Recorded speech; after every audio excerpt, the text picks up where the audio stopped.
Statement. First off, thanks for being here today. Great audience, and look forward to the panelists as we delve into this issue. So let me begin by welcoming everyone to the House Energy and Commerce Committee, Subcommittee on Energy, Climate, and Grid Security, field hearing, and enhancing America's grid security and resilience. As a subcommittee chairman, I'm excited to be here in Moore County, North Carolina with my colleagues at the invitation of my good friend and colleague on the Energy and Commerce Committee, Representative Richard Hudson. There's no better member of Congress. The Energy and Commerce, except for myself.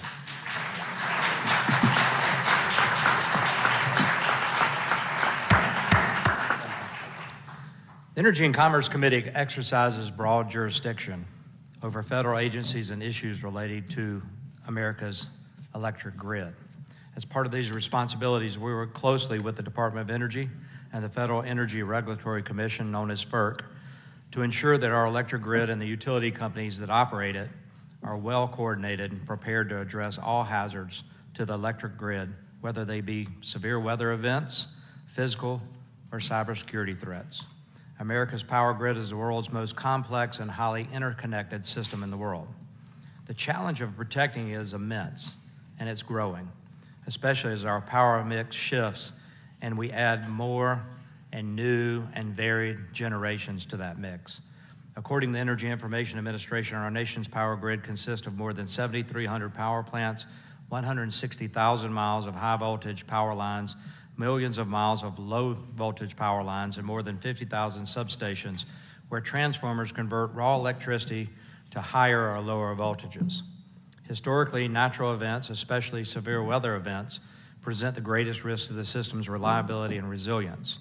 However, we are also facing a growing threat of physical and cyber attacks to our electric grid and other energy infrastructure like pipelines and electric substations. There have been several grid security incidents that have occurred recently that we're examining as part of our oversight responsibilities. Within the last year, we've seen electrical transmission substations attacked in Tacoma, Washington, and right here in Moore County. Both of these attacks resulted in blackouts that affected tens of thousands of people for multiple days. Prior to these instances, we saw one of the nation's most critical pipelines, the Colonial Pipeline, suffer a cyber attack that created fuel shortages and price spikes that lasted for weeks. As member of the Energy and Commerce Committee, we are taking a close look at these incidents to gather lessons learned and determine whether federal laws or regulations should be revised to enhance grid security and resilience.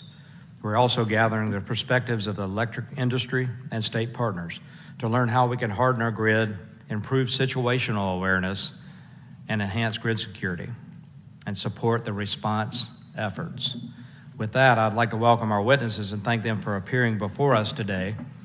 I look forward to learning more about the substation attack that occurred here in Moore County so I can share the lessons learned with electric utilities and state officials in my home state of South Carolina and others across the country with my colleagues back in Washington. So I'd now like to recognize your congressman from North Carolina, Richard Hudson, for an opening statement. Thank you, Chairman. This is a day we've been looking forward to for a long time. I want to thank all the folks in the audience who are here today. I want to thank my colleagues for making this trip to my home here in the beautiful Sand Hills. I want to thank Chairman Jeff Duncan for your leadership. I want to thank our witnesses for making time to be here today. We really look forward to your testimony. And I think the testimony we're going to hear today is really going to set the table for a national discussion on grid vulnerability.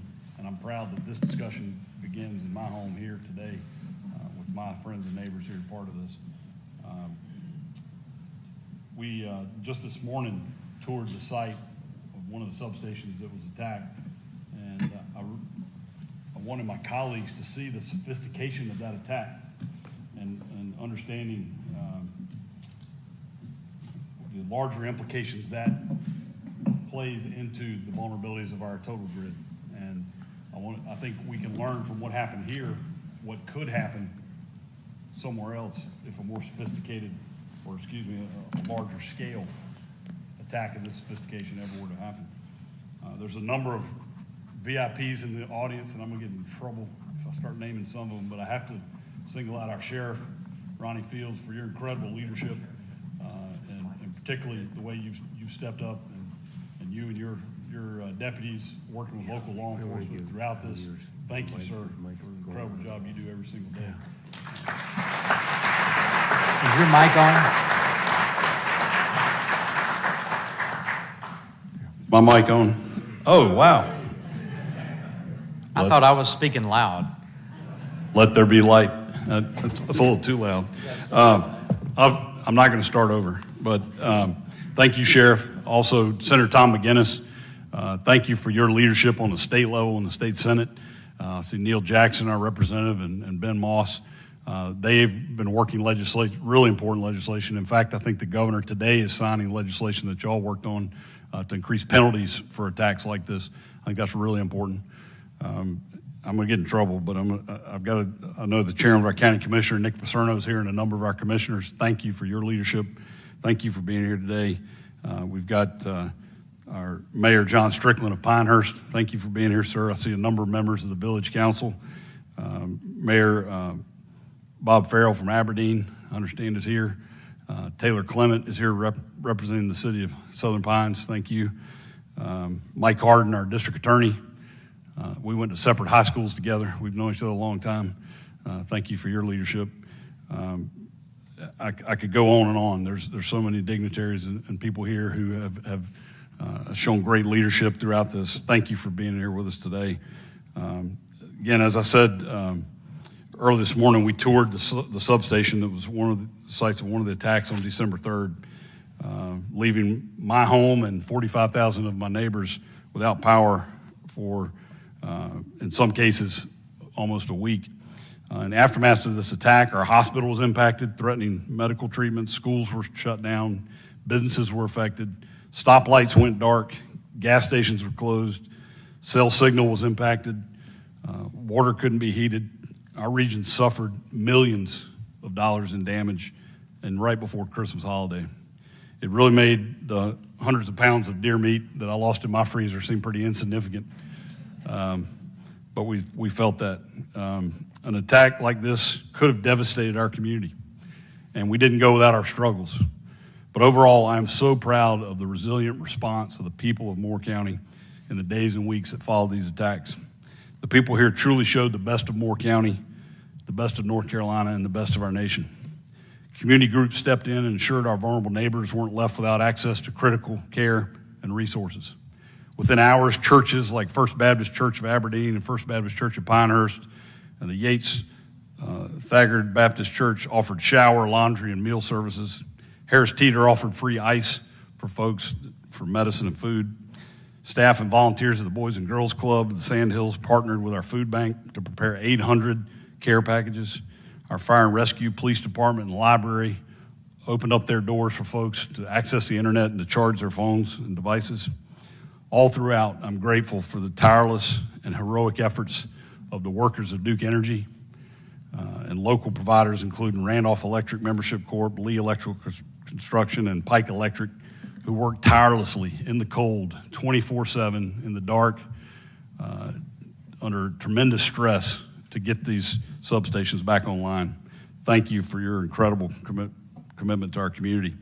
It's inspiring to see how everyone came together in our time of need, and I want to reiterate my many thanks to all those who assisted during this time.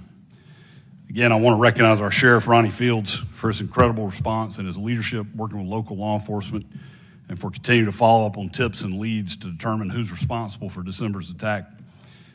I share the community's frustration that we still haven't found those responsible. But in Washington, I've worked with the Select Committee on Intelligence to coordinate classified briefings from the FBI on their assessed threat, not only in this case, but the overall threat to our grid. I'll continue to push the FBI to make these attacks a priority and to make sure that the appropriate information sharing occurs and the cooperation with our local law enforcement so that those responsible can be held accountable. Since the attack occurred, I've been in listening mode. I've heard from constituents, from our grid operators, from community developers, and business owners who have concerns about our grid security and resilience, all against the backdrop of historic high energy costs. I share your concerns. That's why, as I promised in the days following the attack, I brought Washington to Moore County. I want to show my colleagues who are here today not just the numbers and facts, but the people personally affected and to hear their experiences. Everyone needs to know the full impact of this kind of an attack, the urgent need to address vulnerabilities that this exposes in our grid. There are 45,000 stories of why Moore County and our nation need greater grid resilience. Now we have the opportunity to hear from experts in the industry and those who call North Carolina home on the current state of our grid security and how we move forward from these attacks. My colleagues and I welcome these testimonies to help us do our jobs effectively. And I can guarantee you, when we head back to Washington to work, our critical energy transmission infrastructure and what vulnerabilities exist will be at the forefront of our conversations. So I thank my colleagues for being here today. I thank our witnesses again for making the time. We look forward to the discussion that's going to follow. With that, Mr. Chairman, I yield back. Thank the gentleman for his statement, and that concludes members' opening statements. The chair would like to remind members that pursuant to the committee rules, all members' opening statements will be part of the record. I want to echo my colleague and thank Duke Energy and really all the utilities that are involved in how to do these things. But this was a Duke Energy site, and we thank them for their work with us. I also want to thank Sheriff Fields and the information you provided, and my longtime friend, Senator Tom McGinnis. And I'll applaud the legislature in North Carolina for the work you've recently done that's going to be signed into law today that addresses the penalties for these type attacks. So thanks to the North Carolina legislature for that. I want to remind the crowd this is an official congressional oversight hearing. It's not a town hall. We're going to operate it like an official hearing and ask you to just listen as participants and let us do our work. So I want to thank all the witnesses for being here today and taking time to testify before the subcommittee. I'm going to introduce you, and then you'll be recognized for 5 minutes. Mr. Mark Eista, Managing Director of Enterprise Security for Duke Energy Corporation. Mr. Will Ray, Director of Emergency Management for the state of North Carolina. Mr. Tim Ponsetti, Vice President of Operations for the SERC Reliability Corporation. And Mr. Jordan Kern, Assistant Professor at North Carolina State University. Go Tigers. Come on, Chairman. Come on. So, per committee custom, each witness will have 5 minutes for an opening statement, and followed by a round of questioning from the members. And there's some lights in front of you, I think. Green will designate when we start. When it gets to yellow, you need to start kind of wrapping up. When it gets to red, your 5 minutes is up. We're not going to hear directly to 5 minutes, but just wrap up there so we can be on time. And so now I recognize Mr. Eista for 5 minutes for your opening statement. All right, thank you, Chairman Duncan and members of the subcommittee. My name is Mark Eista, and I appreciate the opportunity to be here with you today representing Duke Energy, where I serve as the Managing Director of Enterprise Security. I have more than 27 years' experience as a law enforcement officer, including almost 22 years at the FBI. For the past 4.5 years, I've been applying that experience at Duke Energy. We're one of the largest energy holding companies in the nation, serving 10 million electric and gas customers across 7 states in the Southeast and the Midwest, and our customers depend on us for an essential service. We know how critical it is that we provide our customers and communities with reliable, affordable, and increasingly clean energy, and our comprehensive security strategy is a part of that commitment. In my role, I'm responsible for the safety and security of nearly 28,000 employees, as well as the thousands of assets that we have in the field. My team oversees all aspects of security, including physical access control systems, uniformed security officers, threat intelligence, and more. Duke Energy has always had a robust security strategy to deter attacks and respond quickly as they occur. And that approach is much more than just physical security barriers and defenses. Our multi-layered security strategy includes protective barriers, monitoring and control capabilities, and a cross-functional team assessing threats 24 hours a day, 7 days a week, 365 days a year. We also partner with industry peers and engage in daily intelligence sharing with law enforcement at all levels. The strategy is always evolving as we evaluate new and emerging threats and expand our partnerships. We're all here today because on the night of December 3rd, 2 Duke Energy substations in Moore County were attacked, cutting power to 45,000 customers. The repairs were extensive, and Duke Energy had crews doing 24-hour shifts, working through multiple repair paths and replacing several large and important pieces of equipment in order to restore service. We appreciate how patient our customers were, and we saw incredible support from the local community during this extended and challenging outage. We continue to work with the FBI and local law enforcement on their investigations into the attacks in Moore County. We've also taken steps to enhance our security strategy in the wake of the attacks. I'd like to share with you some of the measures that we've taken. Immediately after the attacks, we increased monitoring capabilities at our substations in Moore County. And over the last 6 months, we've done a comprehensive review of our electric assets across our 6-state territory. As a result of our review, we're shifting from a tiered ranking system focused largely on an asset's impact to the bulk electric system to a tiered approach with a greater focus on potential impact to customers. It's through this lens we've identified opportunities to increase security and surveillance, and we're developing implementation schedules for this work. We're also improving our processes and rapid response protocols for essential equipment and personnel. We've identified critical parts with long lead times that may be needed for repairs to essential equipment, and we're working to strategically locate those parts to be available for rapid deployment. We've embarked on a plan to train chief law enforcement officers across our 6-state footprint on threats to the grid and how they can better protect it. We will continue exploring opportunities for additional improvements in the future, even as we execute on those upgrades today. But we understand that even with a robust strategy of deterrence and monitoring, no utility can completely eliminate the risk of an attack. That's a reality of operating an electrical system that extends across nearly 100,000 square miles and includes thousands of substations and millions of components. And is why we firmly believe grid resiliency must be a part of the conversation. The same self-healing technology that can detect outages from storms, isolate problems, and reroute power to restore service to customers can also help mitigate the impact of an attack on the grid. Investments in resiliency are a critical part of the $75 billion in grid improvements Duke Energy has planned for its electrical utilities over the next decade.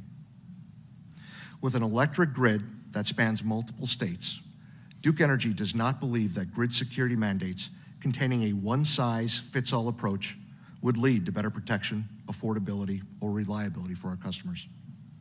We look forward to taking part in the conversation and working with Congress on how best to deter attacks, protect our infrastructure, bolster our supply chain to more quickly replace critical equipment, and recover faster from attacks and other adverse events. With that, I welcome your questions. Thank the gentleman. I'll now recognize Director Ray for 5 minutes. Morning, Chairman Duncan, Representative Hudson, and members of the committee. Thank you for this opportunity to speak on behalf of the state of North Carolina.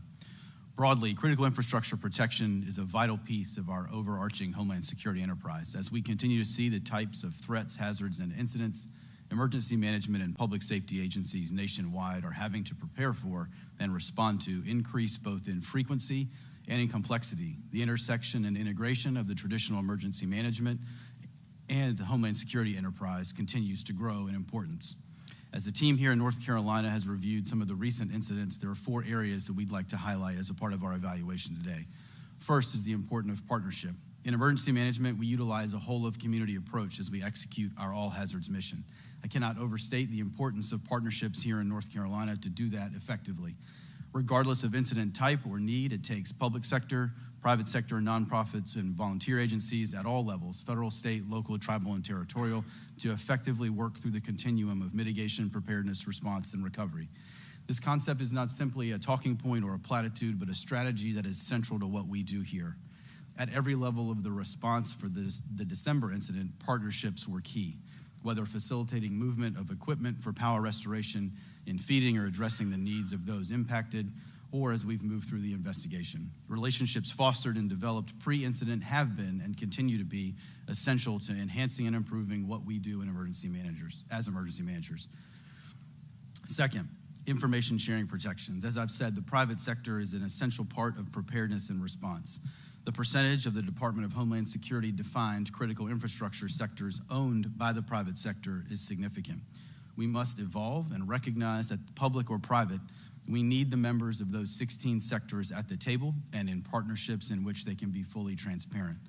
Part of the value of the emergency management and Homeland Security enterprises is we come largely without a regulatory role. The information sharing protections currently in place do not adequately support open, honest, and transparent dialogue between public and private sector, and we must be able to work together in an environment that addresses the needs of both public and private sector in that information and intelligence sharing.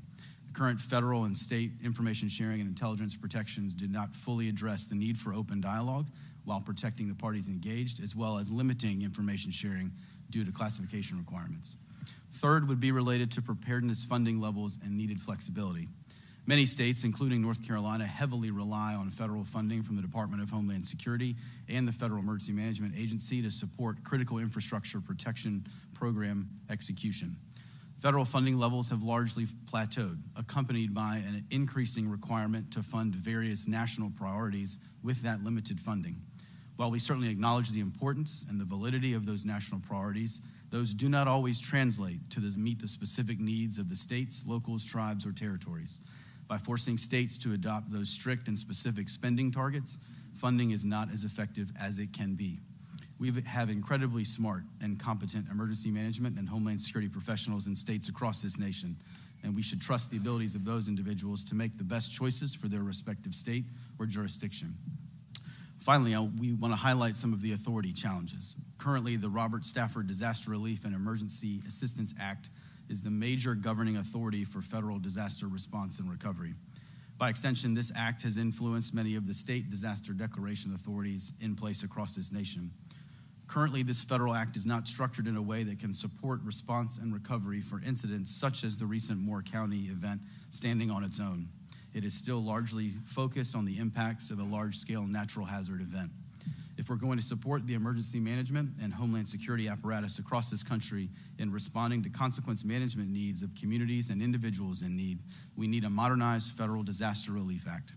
We know that FEMA and other agencies in the federal family have and will continue to support response as they are able and will fully engage under their existing authorities, but the significant gap will be in the lack of ability of federal and state governments to support critical recovery efforts for communities that are experiencing significant impacts. In closing, I'd like to acknowledge the men and women of Moore County. During the incident in December, the response was a demonstration of this whole-of-community approach we talked about at the beginning. Public, private, nonprofit, and volunteer, coordinating to meet the needs of their community. We are incredibly proud of this community and their resilience. On behalf of the state of North Carolina, thank you for holding this hearing, and thank you for highlighting the importance of critical infrastructure protection as an integral part of our Homeland Security strategy and enterprise. Thank you. Thank the gentleman for his statement. I'll now go to Mr. Ponsetti. Am I pronouncing that right? Yeah, you're recognized for 5 minutes.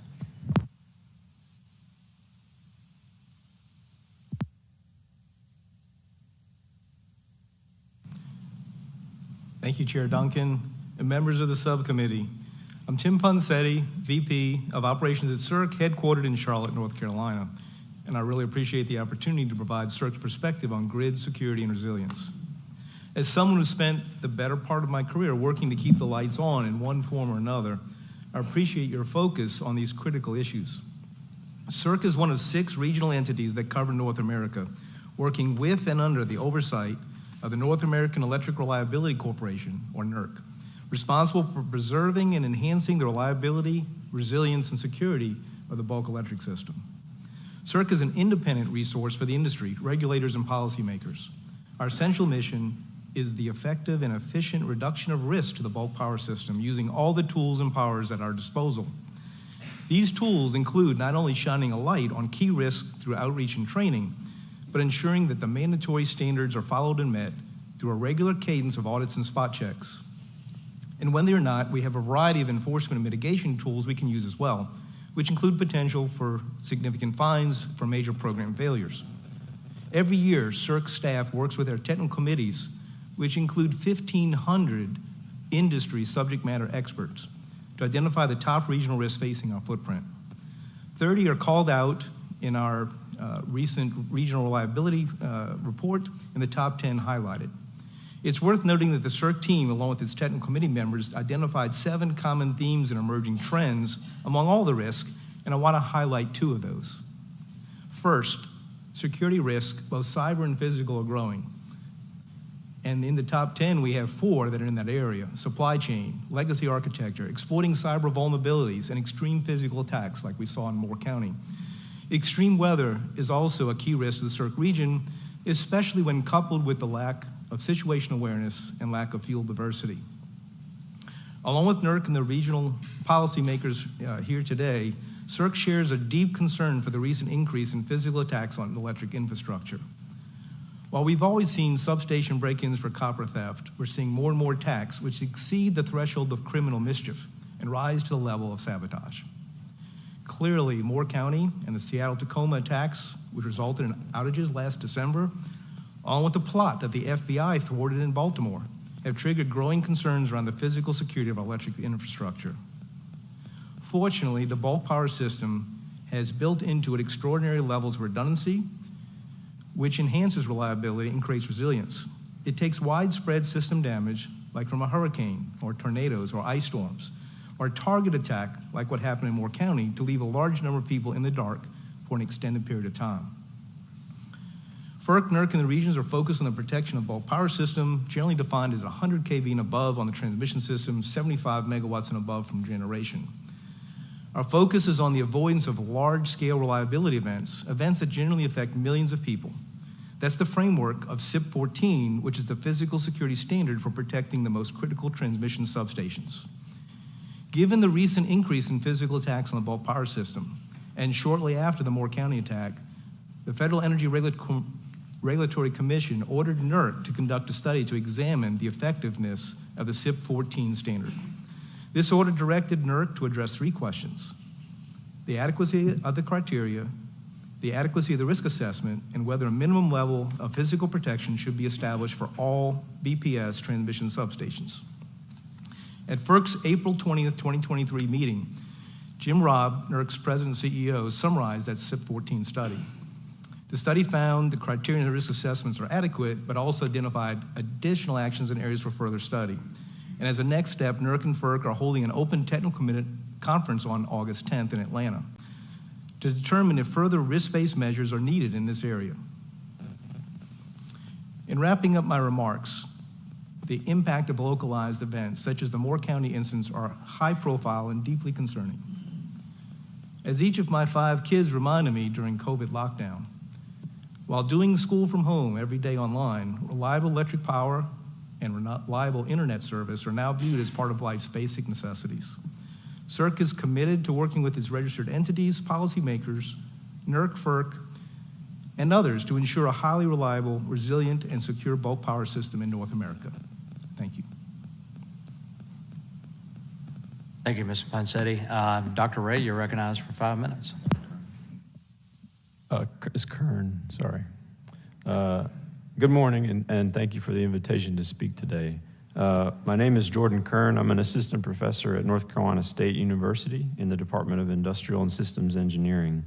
At NC State, I conduct research on bulk electric power systems. My group builds software that simulates the behavior of real-world systems, for example, the North Carolina grid, the Duke Energy grid, and/or the entire Eastern interconnection. We use these models to stress test systems performance and explore how the vulnerability of the power grid might change in the future. My group's research is funded by the National Science Foundation and Department of Energy, and many of my most consistent and productive collaborations are with national laboratories, especially Pacific Northwest National Laboratory.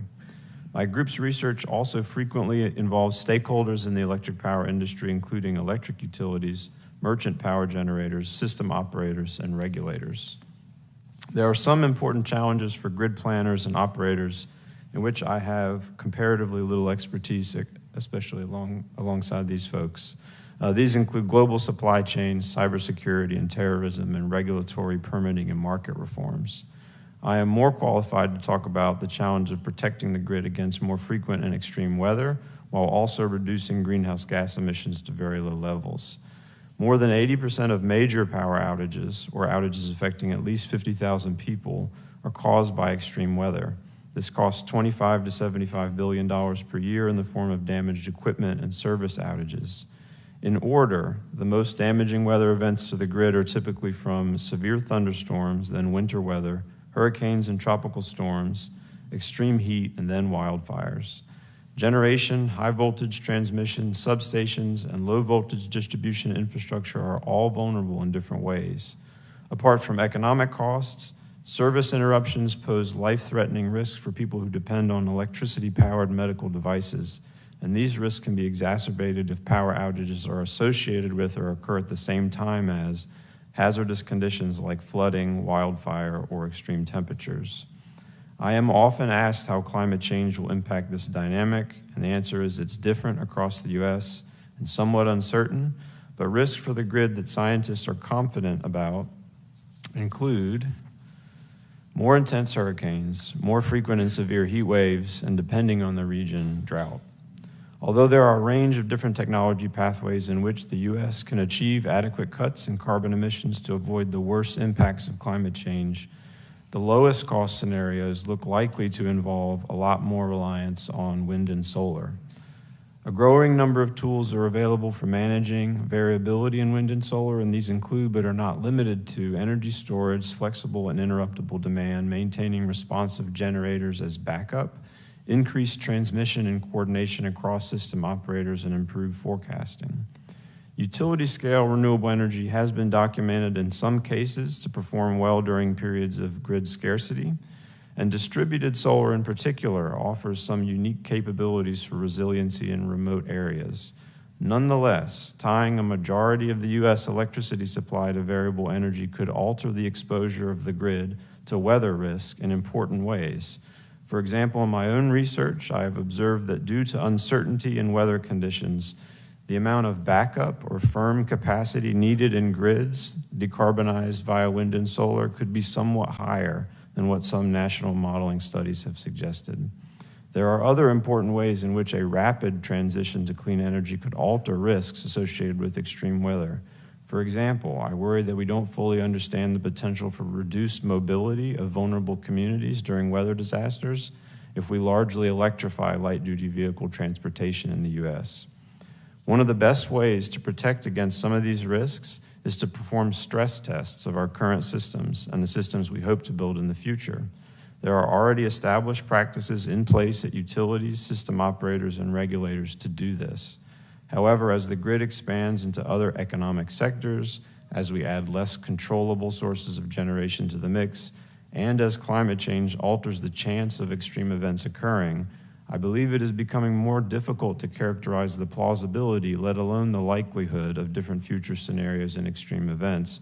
And as a result, stress testing the grid is becoming more difficult to perform, and the results somewhat more difficult to interpret, even as the grid is becoming more and more important in the lives of Americans. So I'll leave it there, and thank you for allowing me to speak today. Thank you, Dr. Kern. I apologize for No worries. recognizing you wrongly a minute ago. This concludes opening statements of our panelists, and now we'll move into the question and answer portion of the hearing today.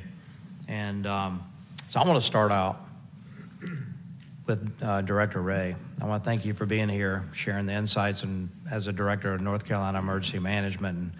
And, you have many responsibilities, including coordinating the response and recovery to energy disruptions like we saw in December and energy blackouts. Were the lessons learned from the substation attack in December or aspects of the response and recovery that went well that we can take back with us to Washington? Thank you for that question. And for your earlier introduction, I'll take the field promotion to doctor. Thank you. Yeah. I think I really, truly can't overstate the partnership piece. And one thing that I did not expand upon in my Pull that mic just a little bit closer. There's a lot of folks in here, and I want to make sure the TV and everybody can hear them. So. Better. We have a long-standing practice here in North Carolina of blue sky partnership with all of the partners across the electric sector, to include Duke Energy as well as Dominion and the co-ops and some of our municipal providers. That's something that needs to continue to be incentivized, and that we have the latitude and ability to continue to do that. Here in North Carolina, the way we're structured from an emergency preparedness response and recovery standpoint, as you all know, everything begins and ends locally. This community is there responding to the incident well before we get there, and they will continue to deal with the impact of the incident well after anyone from the state leaves. I think that structure here in North Carolina, our ability to surge resources, whether it's people or equipment, into impacted jurisdictions and having the authority to continue to do that, I think is going to continue to be key. The other piece of the lesson learned, I think, is some of what I spoke about in my statement. I think what would help continue to facilitate our ability to respond decisively to support our local jurisdictions is appropriate funding levels and flexibility to meet that expanding need as we talk about a very complex issue broadly of critical infrastructure protection. And then secondly, that we have the protections in place to be able to open and transparently talk with private sector partners at large about impacts they're seeing, as well as to be able to transfer and translate information from what is historically law enforcement into our private sector, obviously putting appropriate protections in place for tactics, methods, et cetera, but that we're able to provide actionable information to our local jurisdictions and our private sector partners to take appropriate steps. Thank you for that. And I think the most valuable thing is just forward thinking, trying to anticipate these type of events before they do happen and how we can do that. But great answer. Ms. Dysta, I don't believe there was a one-size-fits-all approach to harden the grid or electrical substations. We talked about that a little bit this morning. You mentioned in your written testimony that Duke is switching from a tiered ranking system focused largely on an asset's impact, a bulk power system, to a tiered approach with a greater focus on potential impacts to customers. Can you explain why this new approach is better and what does it mean in practice? Yeah, Chair Duncan, thank you for that question. Every substation is unique. It's unique in its location, in its design, in its topography, and the customers it served. So this starts with tiering these substations with both their criticality to the bulk electric system, but also to those where there's customer impact. When I say customer impact, we're talking about those substations where we can't reroute power. So if there's a substation and it is taken out of service by a tornado or a hurricane or a threat actor, and we can field switch that power and the customers feel no impact, that is not a substation that we're going to focus on. We are going to focus on those substations like what you saw at West End this morning, where we cannot switch power. We have to use— You say switch, you're just talking about rerouting so there's power. No interruption. Yes, sir. We cannot reroute power. So the customers don't care what route, what circuit their electricity comes on. They just want their lights on. So we start with having an intelligence-driven program. That is understanding what is the threat. Who are the threat actors? Why do they want to hurt the grid? What are their tactics, their techniques, and their procedures? Why? What is their level of maturity? And by understanding that, now we can start implementing controls on those bulk electric system assets and those assets where there is customer vulnerability. And we do that by utilizing a philosophy called defense in depth. You may have heard of defense in depth in the cyber security world. Well, we have the same thing in the physical security world, which is a series of overlapping security controls that allow us to have earlier detection of a threat actor, decrease our response time, and allow a quicker law enforcement response to be able to mitigate the attack. We talked about in West End today that was a very sophisticated attack. Thank you for that. I'm going to go over time just a little bit, but according to the Energy Information Administration's website, it contains a tremendous amount of information about sensitive information, maps identifying location of power plants and power lines. I don't want to give the bad guys a roadmap to attack our grid. Are you concerned about the amount of information that might be out there? And quickly, please, Mr. Dysta. Yes, sir. It is. We are concerned. It's not only on that website, but there are also other websites that threat actors have used to identify targets to attack. Are y'all starting to remove that data from your website? Is Duke Energy addressing that? I'm sure we're going to be talking to the Energy Administration about that as well. We do not have that level of data on our Duke Energy website. Good. Thank you. I now recognize my friend from North Carolina, Mr. Hudson, for 5 minutes. Thank you, Chairman. Is this on? Okay. Thank you all for this. Mr. Ray, thank you for your excellent testimony. I think we have one of the, if not the best emergency management state organization in the country. Thank you for your great work and the folks over there. Unfortunately, it's because we've had a lot of practice with hurricanes and other issues. But as you mentioned, there's a difference between a power outage and a storm response. I don't have time now, but I want to get into the information sharing issue too. I think that's a major issue you've raised that this committee needs to address. But on the issue of authorities in particular, I would say two-part question. One, what are the security gaps and challenges associated with delivering an emergency response during a blackout as opposed to a storm?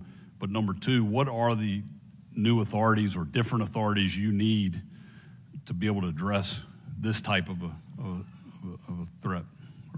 Thank you for that question. And first, I will say I'm privileged to be in my role and work alongside the men and women of North Carolina Emergency Management every day. We are a 300-strong, small but mighty organization, and really value the work that they do every day. I'll take the second part of your question first. I think a couple of things. One, I think our current information sharing and intelligence protections are very narrow and specific, and we need to be able to take a look at those and broaden them to address these types of complex incidents. Again, I think this is a natural evolution of, as we see authorities that have been put in place over the years, we need to take a step back and evaluate how do the incidents we are required to prepare for, respond to, and recover from, how are they also now included in those information sharing protections? I think it needs to be one that is mutually beneficial.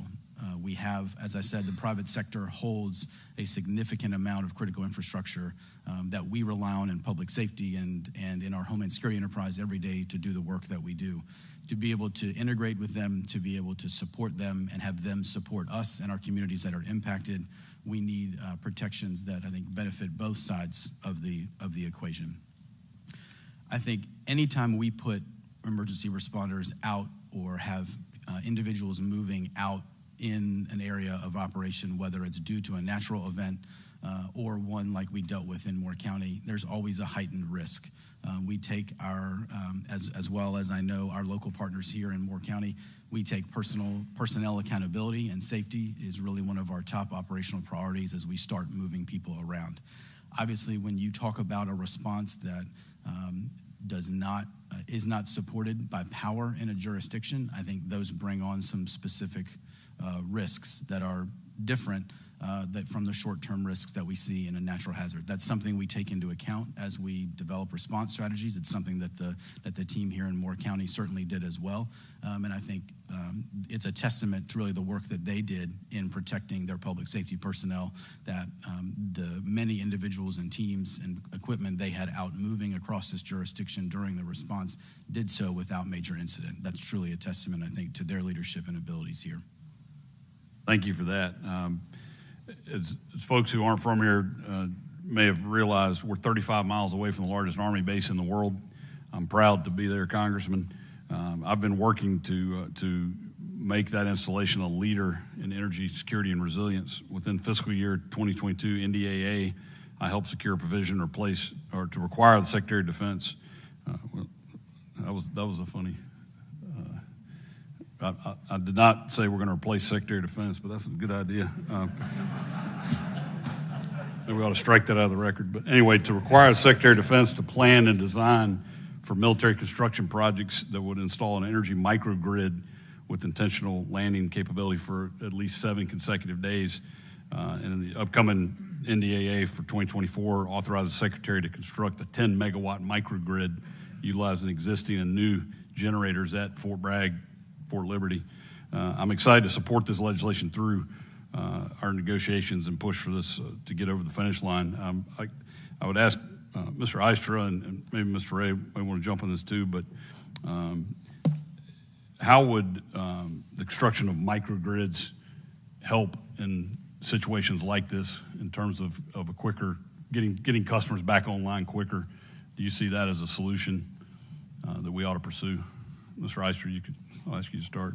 Yeah, Congressman, thank you for that question.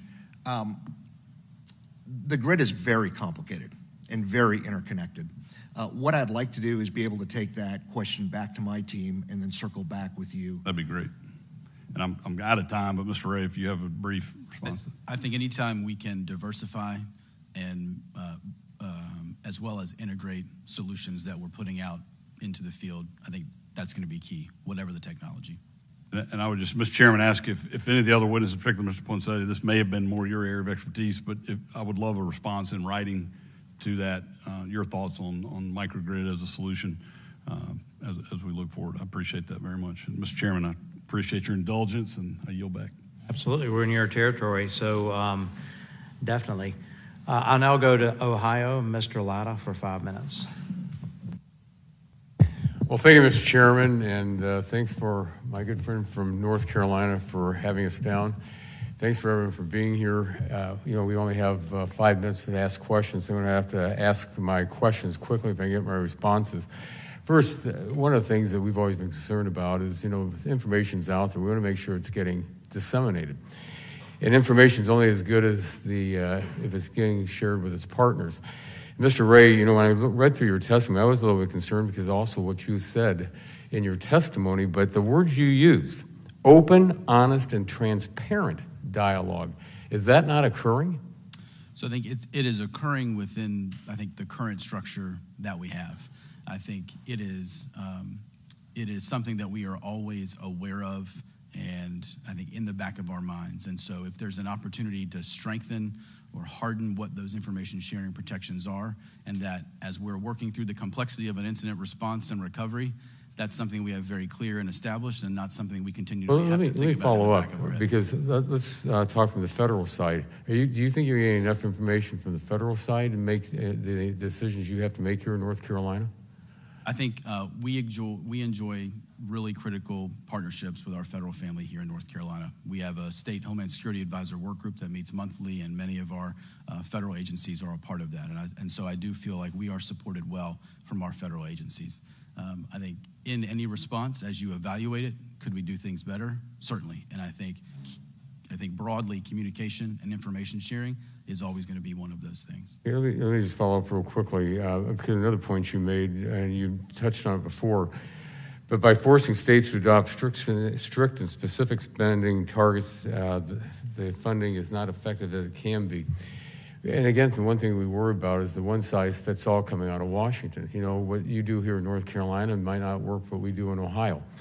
And so, we want to make sure that we have good follow-up with you, because as we go forward, that, again, it doesn't work if it's like coming out of Washington, because oddly enough, Washington doesn't know it all, and we need to hear from the people in the states as to make these things work.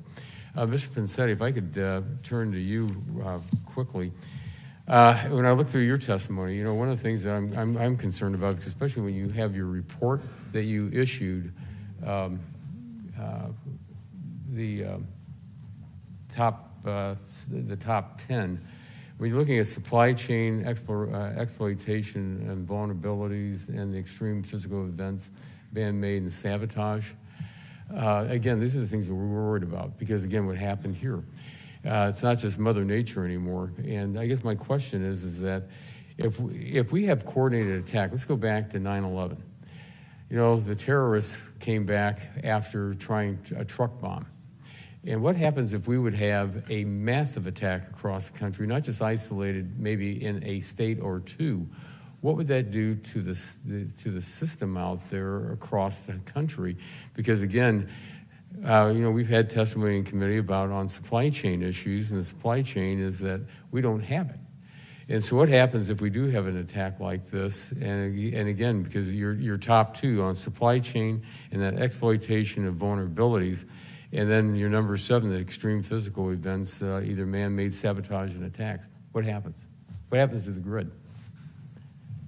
Great question. And one of the reasons that physical cybersecurity standard CIP 14, one of the things it does is it goes after the most, the diamonds, if you will, the most critical stations across the country, and ask each utility to go through a separate, a very precise set of assessments and say, if you have one of these diamonds in your territory, these are the protections you need to put in place. So that's worked very well so far for us. It protects it recognizes one size doesn't fit all, which has been made a couple times, but it makes sure those critical jewels, if you will, of the transmission grid are protected from cascading outages, from uncontrolled separation, and from voltage collapse or instability. So the whole grid collapsing because of that shouldn't happen, but you're going to, just like you have during a major storm, you're going to have a bunch of widespread local outages. Let me follow up in the last 15 seconds that I have. When we have a major, like we had a wind shear in Ohio several years ago, and so we had power companies from across the country sending trucks up to Ohio to help us from the west side of the state to the east side of the state.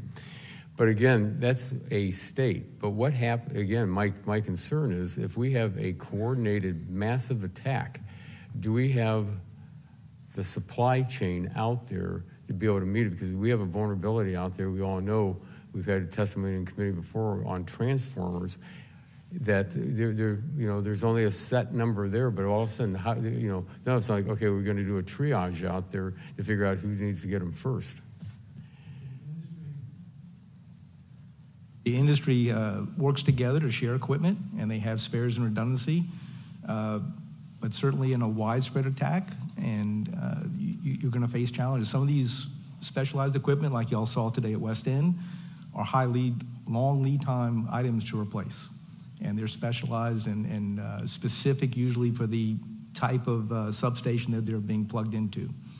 So that's why supply chain, it's moved to number one on our list. Well, thank you, Mr. Chairman. My time's expired, and I appreciate your indulgence. I think one of the critical points you just made was the need for domestic sourcing of these critical components, and that's vital, and we've got to work on that as a nation. I now go to Mr. Griffith from Virginia for 5 minutes. Thank you, Mr. Chairman. I appreciate it. I represent a big chunk of Virginia north of here, and have a little piece of CERC Central Territory, and it's a huge rural district. I'm just outside of Lynchburg. I'm just outside of Roanoke. I've got South Side, part of Central, and then all of Southwest Virginia. Dr. Kern, I want to give you an opportunity because I heard something, and maybe I heard it wrong. Yeah. So, as understanding my district, this is why my ears picked up on this.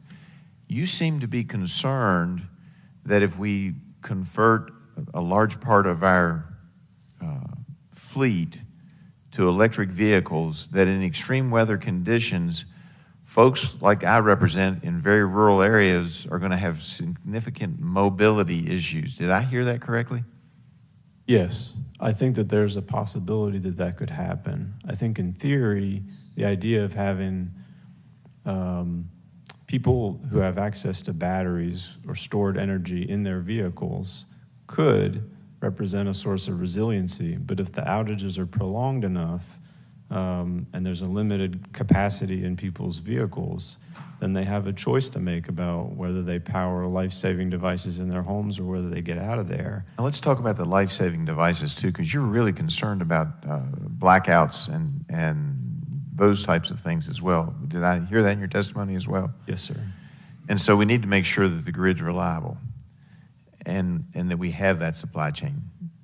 Mr. Poinsetti, I'm going to go to you next because, we had some definitely rolling blackouts in my district, and in part of that CERC Central, I think there were some blackouts in Kentucky during that severe weather right before Christmas.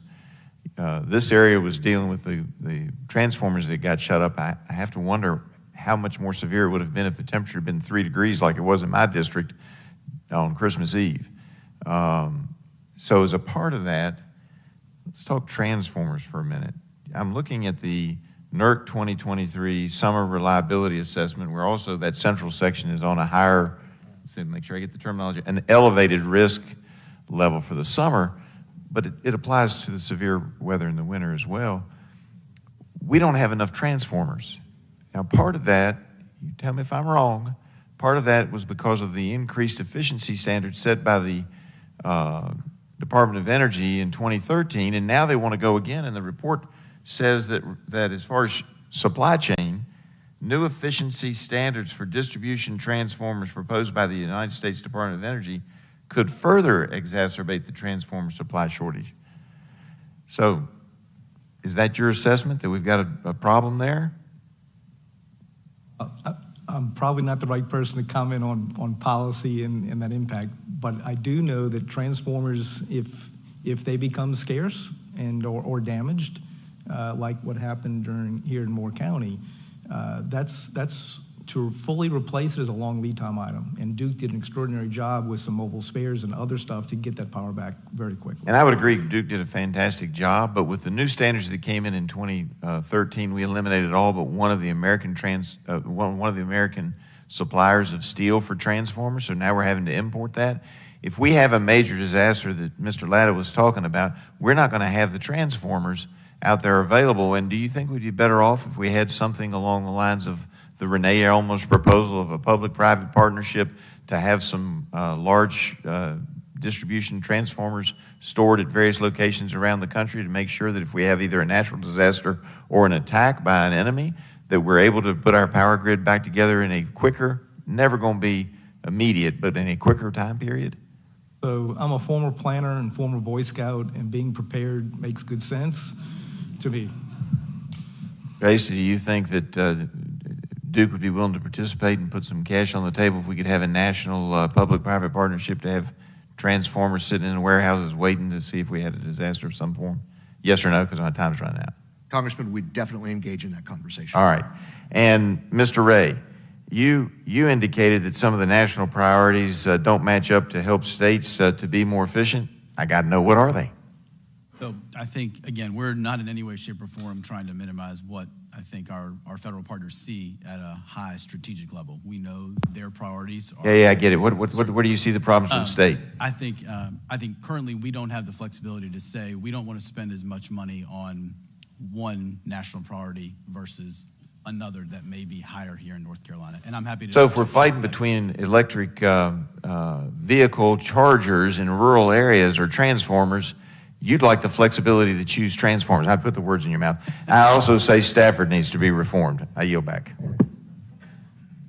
All right, the gentleman yields back. We'll now go to the Crossroads of America, Indiana. Dr. Bouchon, for 5 minutes.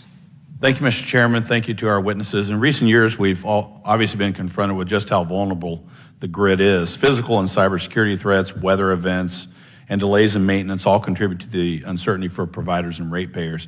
But it's not just the electrical grid, it's all critical infrastructure, as we saw with the Colonial Oil Pipeline shutdown.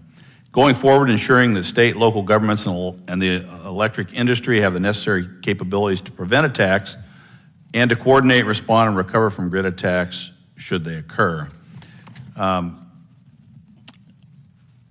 Director Ista, I'm aware of the challenges Duke Energy has faced pertaining to the security of electrical grids and substations, as have pretty much all other providers across the nation. I think it's critically important that private companies work with governmental agencies, including law enforcement. There can be barriers. Has Duke been able to share information on this incident with law enforcement and the local agencies without the requirement for time-wasting legal paperwork or court action? Congressman, we maintain very close relationships with our law enforcement and intelligence partners. On the specific case in Moore County, when we're going to be releasing confidential information about customers or about employees, we will require court orders or some kind of legitimate legal process. Understood. And, we just want to make sure, obviously, there's not barriers in place that unnecessarily delay action on incidents across the country. And I understand the legal barriers can exist. I recently visited CenterPoint Energy in Houston, Texas. They serve about 2 million people in the greater Houston area, but they also serve the natural gas in southern Indiana, hence was the reason I was down there. And this is a question for you, Mr. Issa, also. It was interesting to me, yet we're talking about cyber, we're talking about physical attacks, weather events, but also what they're doing for EMP, for electromagnetic pulse protection. at their control station. It was actually pretty impressive. It's a new station, so they were able to, not a retrofit, this is proactively thing. Is Duke Energy looking to address EMP attacks on your stations? Congressman, we work very closely with the Electric Power Research Institute that is doing a large-scale study on EMPs, and that is a part of our company is engaged very closely with them on that type of an attack. Yeah, I mean, up front, there's some obviously capital costs to what they did at Centerpoint in Houston, and retrofitting, is would be another challenge. But I just wanted to bring that up, that EMP attacks are on the horizon and are potentially very damaging.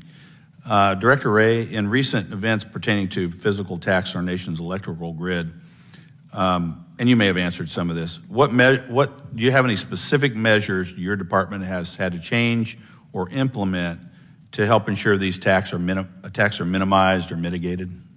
So thank you for that question. Specific things that you found in what you're doing that you had to reassess and adjust. So I think over the last several years, as we've seen the evolution, as I said, of threat and risk and type of incident that we are being required to prepare for and respond to, we've had to adjust some of the partners that are at the table. I think as has been alluded to here, we, for better or for worse, have a lot of practice here in North Carolina responding to some of our natural hazard threats. Those are specific partnerships that are needed. And I think one of the tactics that we've done is really ensure that the partnerships and the partners that are in our EOC that are at the table in preparedness and response now are including those critical infrastructure sector partners as well as our law enforcement and intelligence agencies. And that's everything from their participation and engagement in preparedness work groups and planning efforts, as well as integration into our fusion centers to ensure pre-incident those right folks are at the table. That is one of the largest, I think, tactics that we've had to employ. Great. Mr. Poncetta, could you discuss, and I only have about 30 seconds, but could you discuss how a diverse energy source mix could help bolster reliability and security for the grid? Sure. If the diversity really is key, because you need enough generation to cover not just megawatts, but all the services, the critical reliability services that are provided. So if you use a baseball analogy and say, let's go play baseball, you don't just show up with 9 pitchers. You've got to have a pitcher, a catcher. So same thing with generation. It's not just the megawatts you need. You've got to have all the other ancillary services. Traditional generation often shows up with those. New generation, you've got to plan carefully to make sure that when you take older sources off the field, that they're being replaced in kind. Thank you, Mr. Chairman. With your indulgence, I just want to say, and I'm speaking for myself, at the national level, one of the things we are trying to determine is for critical infrastructure, and I mentioned that earlier, that includes pipelines and other things. What is the role of the federal government? How do we work with our private sector partners? And it's very clear that, like the Colonial Pipeline shutdown, that there needs to be, we're going to have to reassess in critical infrastructure, potentially, some of those relationships and make sure there's good coordination to prevent these attacks that could affect not only a large portion of the American people, but our national security. I yield. Government time expired. I'll now recognize the former Bear Bryant football player from Alabama, Mr. Palmer, for 5 minutes. As I have to constantly do, correct the record, I practiced for Bear Bryant. Director Ray, on November 30th of last year, the Department of Homeland Security issued a bulletin warning that our nation's critical infrastructure was a potential target. Did you get that warning? Yes, sir. What did you do with that? Did you pass that on to Duke Energy? So I think No, that's a yes or no. Yes, sir. Yes, sir. You passed on to Duke Energy. Mr. Astra, did you receive that warning? We did. What measures did you take to secure critical infrastructure? So we get notifications like that routinely. And so we have... I understand that, but is also reported that there was an intelligence security memo detailing at least 15 instances over the course of less than a year, showing suspected extremists openly threatening and calling for acts of sabotage against the energy side, especially electricity substations. So I think when you get that many, and there was another direct warning issued by the Department of Homeland Security in January earlier, I don't think I'd consider that routine. Sir, we will surge security resources into areas where we believe we have an increased threat. We cannot protect the thousands of substations across our jurisdictions. I'm not talking about, I think, I'm not going to buy that, Mr. Chairman, that you can't protect them. I mean, you've got security cameras, you've got other things that, we're not talking about necessarily putting out ballistic-proof fencing or things like that. We're talking about just simple surveillance with someone sitting in an office 24/7 monitoring these facilities, because depending on the time of year, when you knock out a system for a couple of weeks or longer, it's not just about loss of business opportunity, it's talking about loss of life. I mean, we just saw a report that 68,000 people died, classified as excess winter deaths in Europe, because they can't afford their household utility bills. I can only imagine what would happen to people with cardiovascular issues, respiratory issues, that don't have power at all because you didn't do an adequate job of protecting your critical infrastructure. How do you respond to that? So we critically understand the need for energy in our society. Then you ought to be taking the steps necessary to protect that infrastructure. So why haven't you? Congressman, when we get specific intelligence about increased threats in an area, we will surge security resources, work with our law enforcement and intelligence partners to do just that. I don't think you did that. You had an attack in California. We had 2 people arrested planning attacks in Washington and Oregon. Did you know about that? We did. And you didn't take additional steps to secure your infrastructure. I think that's a problem. Certainly, we briefed our teams that were in the field to be additionally vigilant. When I was out on the substation site, I saw possibly one place where you had a closed-circuit television. The only other cameras I saw were like game trail cameras. Sir, we have 3 trailer cameras that are deployed with 360 coverage. So they were placed strategically around that substation. After the shooting? Yes. That's the problem that I have with this, Mr. Chairman, that we get these warnings, we don't know anything about them. Dr. Kern, I'd like to turn to you, following on with what my colleague from Indiana was talking about in terms of EMP. Most people think of that in terms of a human-induced attack, but you're familiar with the Carrington event, occurred in 1859, the electromagnetic storm. No, sir. Well, you need to be, because Lloyd's of London takes it so seriously, sir, that they put out a report about what the estimated damage would be if we had a Carrington-level solar event. In 1859, we didn't have substations, things like that. We had telegraph wires, and they caught on fire. There was one in 1989, not near the severity of the Carrington event. Those occur about every 150, 250 years, so we're kind of in that window that in 1989, these occur about every 50 years, that knocked out power for about 6 million people. So I just think we've got to take a long, hard look about how we're securing our power bid, and also your point about changing the resource mix is the number one threat to our power grid. With that, Mr. Chairman, I yield back.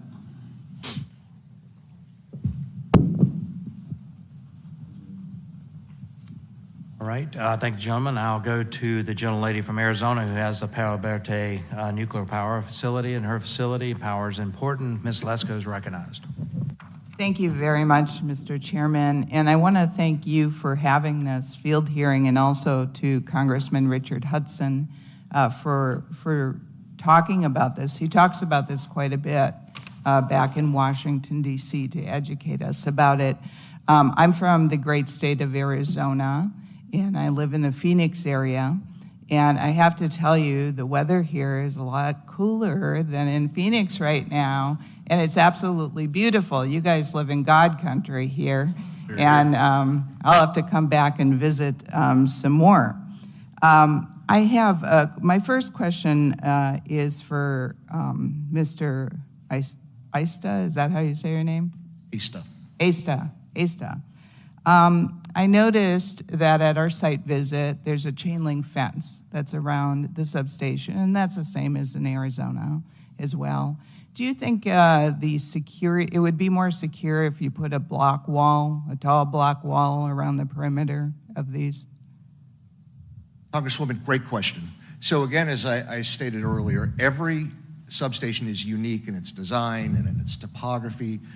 In areas of Arizona, around Phoenix, it's much flatter. We get into areas of North Carolina where it's very mountainous. So you could defeat a wall simply by being up on the other side of a hill. So in this case, rather than, because we're always balancing security, reliability, and affordability. So in this case, we are looking at that substation, that subset of substations where we cannot be resilient and we cannot reroute power, and then putting the security controls in place there. Today, the threat may be from ballistics, somebody shooting. Tomorrow, the threat may be from drones, that no matter how high your wall is, they will be able to defeat it. So we believe... I'm sorry, I won't have other questions, so I'm going to interrupt. Mr. Ray, what do you think? Do you think that it would improve security to have a block wall? Because, you know, a chain link fence, you can shoot right through a chain link fence.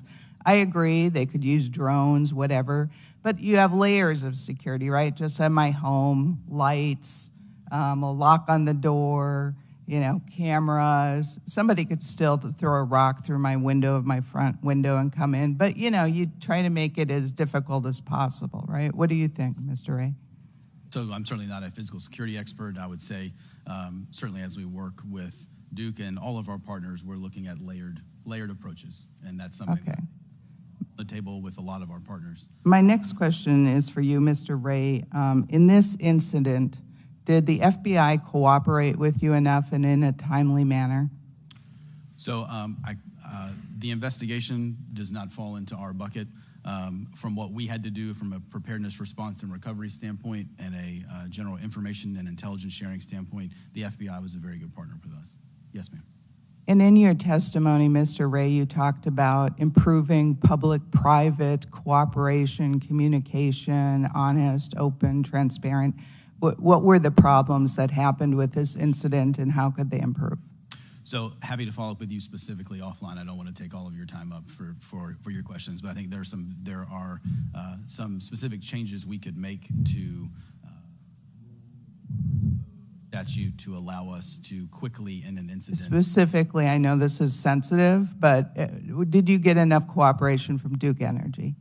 As I said at the beginning, they have been a good partner of ours for many, many years as we look at all types of incidents, and we continued to enjoy that partnership during this incident as well. Thank you. Mr. Pancetti, do you think there's enough security at substation sites? And if not, how can we improve it? So taking that in a couple different pieces, I think from where we sit and what we're trying to do is protect millions from going in the dark with a cascading stability or something like the 2003 blackout. Right. We think the standards and the protections that are in place requiring all utilities to do that assessment and find those crown jewels that would cause one of those top three things to happen and make sure those protection measures are in place. For all the others, it's really, it's probably best served not for a federal national mandate, but for each local area to do their own risk assessment, vulnerability assessment, and see what works best. Yeah. The chain link fence may have worked for some time, and I think everyone is reassessing. Yeah, and the thing is you have to balance out the risk and how much damage it will do, right? So how much should we invest? Like, what's the catastrophic thing that's going to happen versus how much money?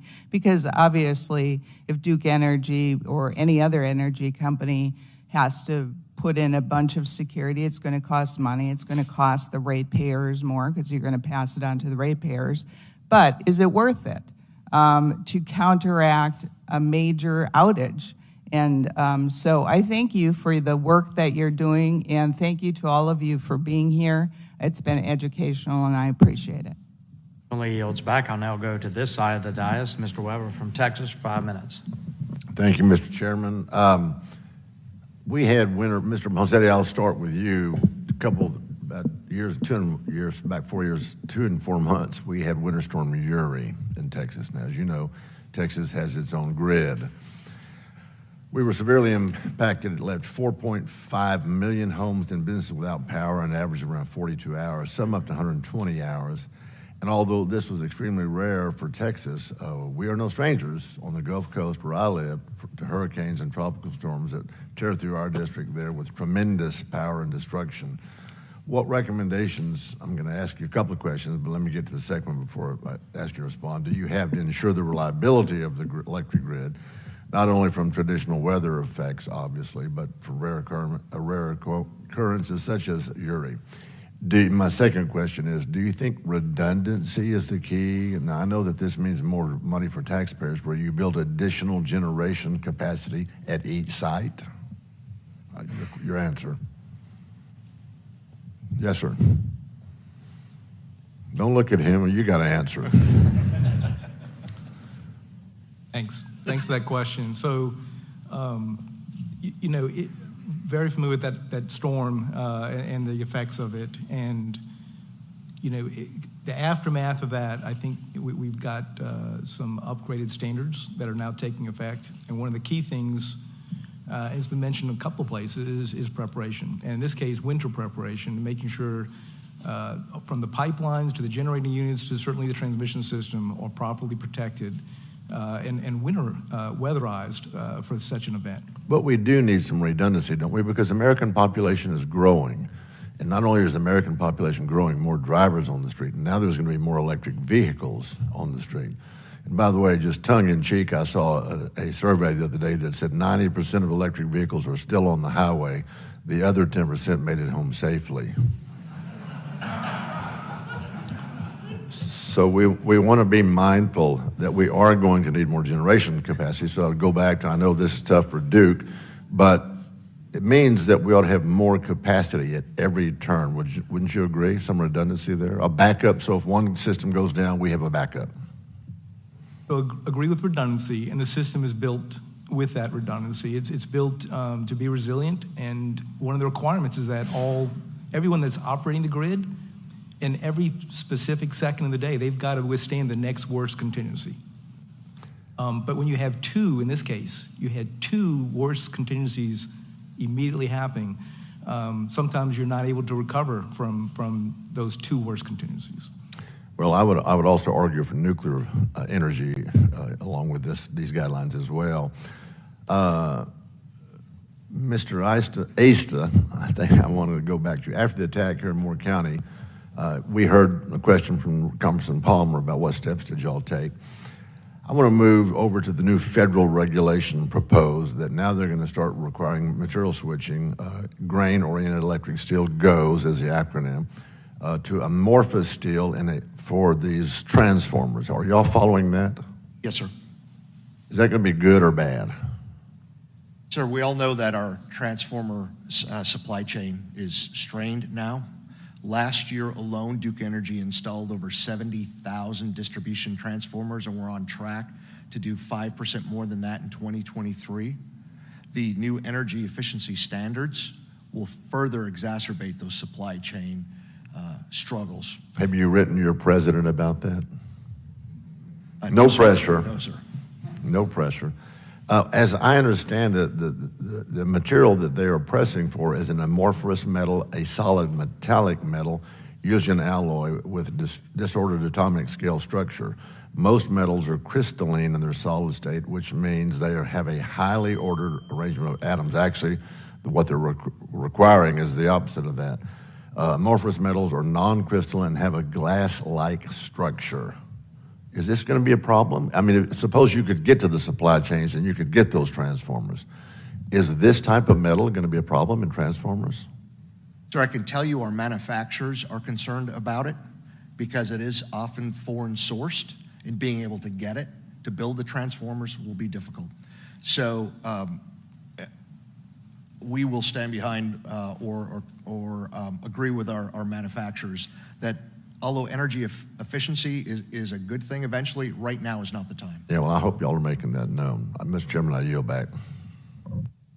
Thank the gentleman, and now go to the gentleman from Augusta, Georgia, home of Vogtle Nuclear Station, Mr. Allen, for 5 minutes. Thank you, Chairman Duncan, for allowing me to join the Energy, Climate, and Grid Security Subcommittee here today. And I want to thank my friend Congressman Hudson for hosting us here in his home state of North Carolina. As Chairman Duncan said, I'm from Augusta, home of the Masters Golf Tournament. And I am extremely excited that the U.S. Open is going to be returning to your community next year. Hint, hint, Mr. Hudson. Mr. Hudson.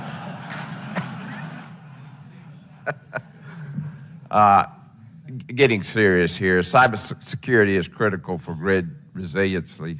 I am proud that adjacent to my district is the Savannah River site located in the chairman's home state of South Carolina, which we work together all the time in.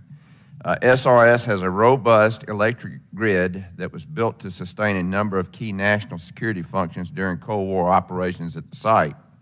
Savannah River National Lab, located at SRS, is leveraging this grid to conduct research and develop for grid security. One of the key pieces of this grid infrastructure at SRS is a 17-mile isolated loop section of 115 kV electrical transmission line. SRNL has proposed use of this section of line to conduct proof of principle testing of advanced security devices such as acoustic sensors that detect anomalies of the grid. Data from these anomalies can be sent to operation centers to evaluate potential threats and risks to our system. Unfortunately, we live in a dangerous world. And today, where we have soft targets, we have got to harden those targets. Mr. Astay, the DOE National Lab System has technical capabilities and tools to address needed research in grid security. The Savannah River Site National Lab, as mentioned, has a strong background in grid testing and data analytics that partner with utilities and industry and help facilitate rapid analysis and decision-making of grid and cyber security efforts. Mr. Astor, has Duke engaged with any DOE laboratories on research and development investments to enhance grid and cyber security efforts? Yeah, thank you for your question, Congressman. We work closely with the Department of Energy and several of the different national laboratories. Where do you stand as far as updating your and hardening your systems based on their research and development? And we will take the R&D done by the DOE and we will apply it and vet it to see if it's appropriate for our system. After 9/11, it was determined that attack could have been prevented if we had had local, state, and federal law enforcement talking to each other. Mr. Ray, as far as, and of course, we created this huge department now called Homeland Security to make sure that our homeland is secure. I'm real disappointed that we haven't found the perpetrators of this, and I'm not sure that we're making the efforts to do that. Does your office have any comment on and I know we can't talk about the investigation, but is this investigation going the way you think it should go? So thank you for that question, Congressman. I think the investigation is not something that is under our purview. It's not something that our office is engaged in as far as managing the investigation from a law enforcement standpoint. I will tell you, to your point, I think you highlight an important construct of the partnership at multiple levels in law enforcement, intelligence, and public safety. It's something we are continuing to strive here in North Carolina to continue to implement, expand, and make better. We have a robust statewide information sharing platform among law enforcement and other public safety agencies. And again, we're always committed to trying to make sure that that's providing actionable operational intelligence to those that are at the very lowest level, boots on the ground, responding as quickly as possible. But as far as any comment about the investigation, I certainly can't make any at this point. Well, our goal here is to protect, obviously, national security and protecting the American people is goal one, and it should be. particularly of this Congress and of our conference. And so we need to make sure this does not happen again. There were people that were harmed in this and suffered financially, and I heard there may have been one death, maybe not knowing what caused it. We've got to up our game here. I mean, we obviously know we got problems at the border, and we know why. And, of course, we're going to deal with the Department of Homeland Security. Our conference will do that. But these are the kind of things that we need to get better. We got to stop this. And you have our full cooperation to make it happen. Thank you, and I yield back, Mr. Chairman. I thank the gentleman. That concludes really the question and answer portion, and some members do have some written questions that they will submit, which is ask you to return those within 10 business days. We traveled so far, and this is an important hearing. I'm going to give members, if there's a critical question you'd like to ask right now while we're here, let's just make it brief, and I'll give members an opportunity to do that if you'd like. So I'm going to go to Bhushan first. I just want to make a follow-up quick statement. As far as the transformers goes, there's only one company that makes electrical steel for transformers that left in the United States. That's AK Steel. And most of it is, all the rest of it's imported. When I was at CenterPoint, as I mentioned, I talked about the EMP stuff. I didn't talk about if some of their big transformers go down, 2-year turnaround to replace them. So I just want to point that out. We have a supply chain issue in this industry. I yield. Yeah, great point. Mr. Griffin. And on the transformers, just quickly, I would say that the 2 years is important. We probably should have mentioned that earlier, which is one of the reasons why we need to figure out somehow, and maybe it's private industry, maybe it's a combination, how we can have a supply built up, because it does take a long time to build some of these larger transformers. Mr. Ray, you talked about Stafford a little bit in your opening. I'd like for you to expand on that, because one of my concerns with Stafford, we went down as a part of this, I think it was this subcommittee a number of years ago, went down to Puerto Rico after they got hit by 2 hurricanes in a row, and we went to the Virgin Islands. And one of the interesting things that I saw was on the Virgin Islands, they had 10 poles that didn't have to be replaced, and they were all composite. But the Stafford Act, Mr. Chairman, won't let us replace with a better product. We have to replace with the same product. So in order our federal dollars went to putting in new wooden poles, even though we know that isn't what works in that condition. So I was wondering if you had some similar concerns with Stafford in North Carolina. I think you hit on one of the important topics. I think there's some work to do around Stafford, and I don't want to take up the entire committee's time by going through the list that we have, and we're happy to follow up with you. Maybe we can maybe I can do a written question and you give me a more detailed answer on that. But I think both from a program delivery, from a recovery standpoint, from an incident type, and as well as some of the issues that you just mentioned, it's a complex issue that I think we need to take a hard look at if we're going to look at making sure we have the needed capabilities ready to respond to support our local jurisdictions across this nation. And I will tell you also, Mr. Chairman, in regard to the FEMA, which falls in that same arena, both senators in Virginia who are Democrats and myself are looking at ways we can help, because it doesn't seem to be skewed correctly for disasters that occur in rural areas. I yield back. Mr. Latta.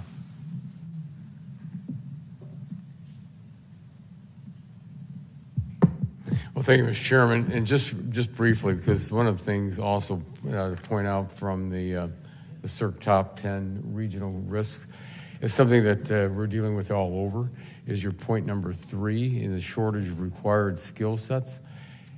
You know, in Ohio, I've been to a lot of meetings. We've talked about it, and also in Washington. How are we going to get more people in these skill sets? Because, again, when you got 1.9 jobs per person right now, we got a problem. So when the lights go out, somebody's got to go out there and get it done. But how are we going to get these people trained and get them into these jobs? Good point. Mr. Allen, last comment.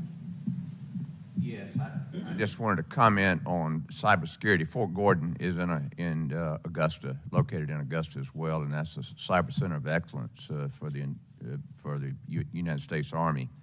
Obviously, there was a cyber attack on the Colonial Pipeline.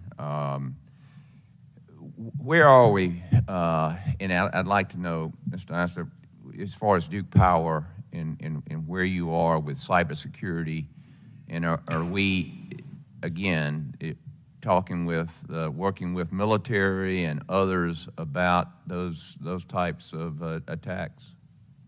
Yes, Congressman, we are. There are several of us with security clearances in the company. We receive classified briefings on a routine basis from the intelligence community. We have a robust 24/7 monitoring capability, and we have an industry sharing, a robust industry sharing to be able to protect both our IT and our OT assets. Mr. Ray?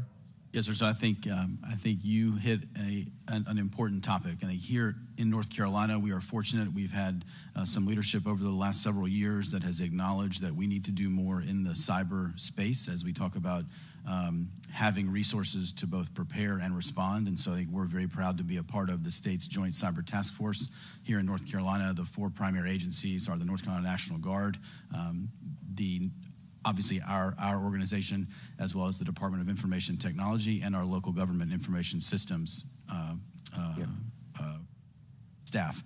Additionally, the wider intelligence and federal law enforcement community is a part of that task force as well. We actually have a cyber mission center that has been stood up at our state EOC within the last couple of years, and so we as an agency are taking some hard steps into both proactive work. How are we preparing to, how are we helping end users prepare their systems to take necessary steps, as well as having boots on the ground to be able to put into a jurisdiction or an agency that is experiencing some sort of incident or disruption. That is always a capability that we're certainly looking to expand, but very proud of that group. Mr. Ponsetto, anything you would like to add?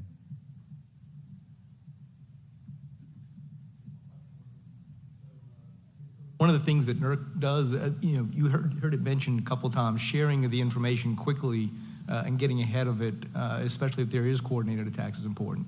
And NERC has a 24/7 electric sector EISAC, information sharing analysis communications, and they put out information daily on both cyber and physical attacks that quickly alerts the industry that are members of that to be prepared and have a heads up. Dr. Kern, anything you'd like to add? No. Okay. One other comment I'd like to make here is when I became a member of Congress, one thing I learned in every county I represent, 23 counties, if I wanted to know what was going on in that county, I called my sheriff.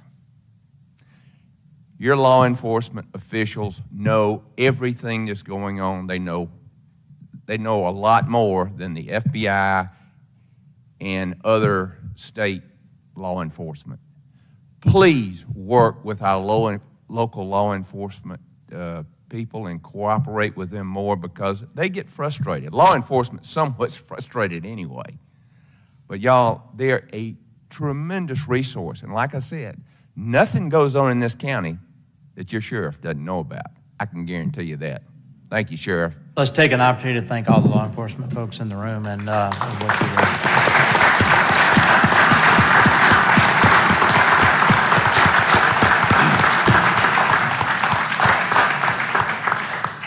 To my gentleman's point, Duke Energy and Clemson University have a drivetrain facility where they test a lot of the grid components to address some of the things you're talking about. I invite members to go down and see that in Charleston at some point. This concludes the hearing. I'm going to let my fellow colleague from North Carolina wrap it up for us, and when he finishes his thank yous, we'll stand adjourned. You're saying it's me stand between you and lunch, so I'll be brief. Hey, thank you all for being here. Thank you to our witnesses, and we look forward to your written responses to some of the questions. And look, today's the beginning of the conversation. This is we're going to continue to communicate with you and rely on you to help us understand the challenges you're facing.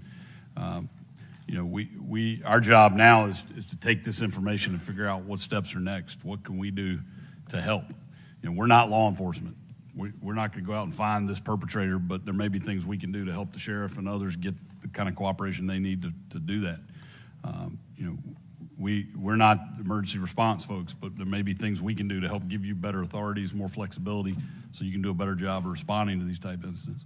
But we also have a responsibility to this country to look at this incident and ask the question, what does this tell us about the larger vulnerabilities of our grid? What does this tell us about the possibilities, not only of this happening again, but maybe something worse happening again if we don't do a better job of preparing this country through supply chain, through redundancy, resiliency. And so we've got a big responsibility before us. And I'm just proud of the members of this committee and thankful that I have been talking about this a lot, but I'm just not talking in the wind. I'm talking to the colleagues who care and have the expertise to address this. And again, this is the first of many, I think, hearings and activities we'll do to address this. I do want to mention two bills since my colleagues brought it up. I have the bill Protecting America's Distribution Transfer Supply Chain Act. Hopefully everybody here will co-sponsor it, but it repeals the Secretary's authority to enforce any energy efficient standards for these distribution transformers for the next 5 years. So we need a halt on this new efficiency standards, particularly with the situation we're facing now with transformer supply chain. And then 21st Century Jobs Act is a bill I've gotten passed out of the House for 3 Congresses now, and we'd love to have the Senate take it up, but it has the Secretary of Energy work with the education system to prepare our students for the jobs of the 21st century in the energy industry, whether it's line workers, whether it's building transformers, nuclear engineers, whatever those jobs are going to be in the future. I want to make sure we're training our workforce to be prepared for those jobs. So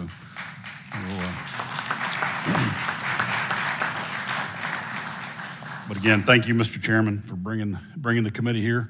Thank you for y'all's serious attention to this, and I look forward to moving forward together. Thank you. Thank you. We'll stand adjourned.